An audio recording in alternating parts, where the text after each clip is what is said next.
Today we're going to be using this big plank of pinewood to build a miniature DIY kitchen for the hamsters. This is actually what I used in my last mini cooking video. If you haven't checked it out, it is this one. And today we're going to be making something much better. The person who is actually helping to build this for Milkshake and Marley is their great granddad, and he would absolutely love if you could give this video a thumbs up. It would be so appreciated. Firstly, the plank of wood that we used was 18 by 300 by 2000 millimeters. We started by measuring the wood so we could mark down the perfect place to cut. Now that we had the side cut out, we did the exact same thing but for the length to ensure that everything fit into place perfectly.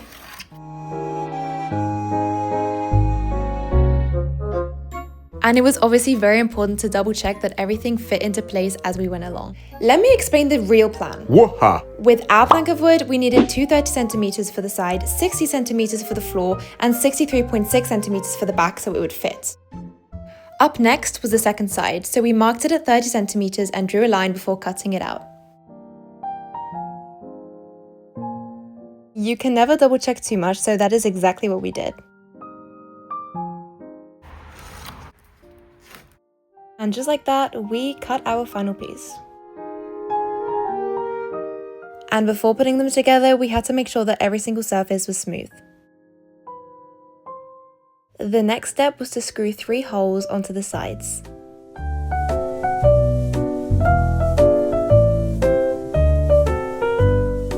We then went ahead and placed the nails into the holes before screwing them down to hold the sides together.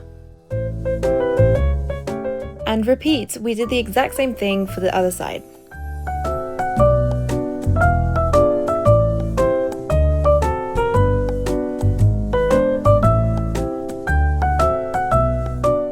And then I made my important appearance and put the box on the thing as if I did anything. Before drilling the holes and the nails in, a line was actually drawn across the wood to make it easier and especially specific.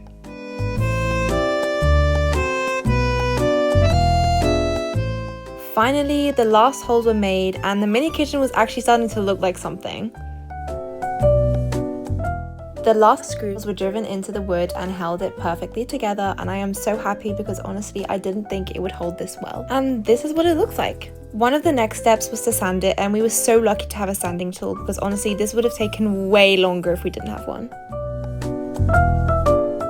I went ahead and dusted it and took all the cobwebs off and all the little bits of wood that were stuck in the corners. Can we take a moment to just look at what I was working with compared to what it is now?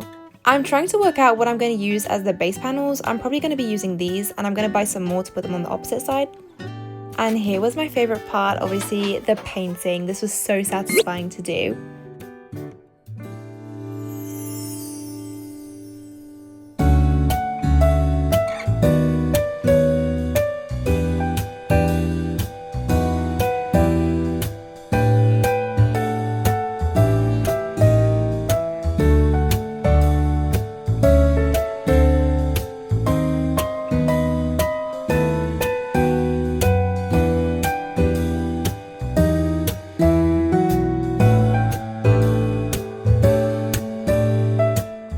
I was originally going to do 3 layers of paint, but it turns out that the first layer was more than sufficient.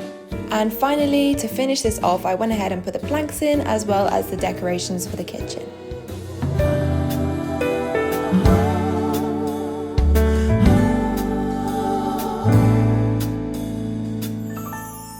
This was just to get a perspective of what it would look like, and obviously this is nowhere near finished. I have yet to make a real working tap for the sink and obviously decorate the other half. So stay tuned because that is exactly what we're going to be doing in part 2. And if you haven't liked and subscribed already, I suggest you do so.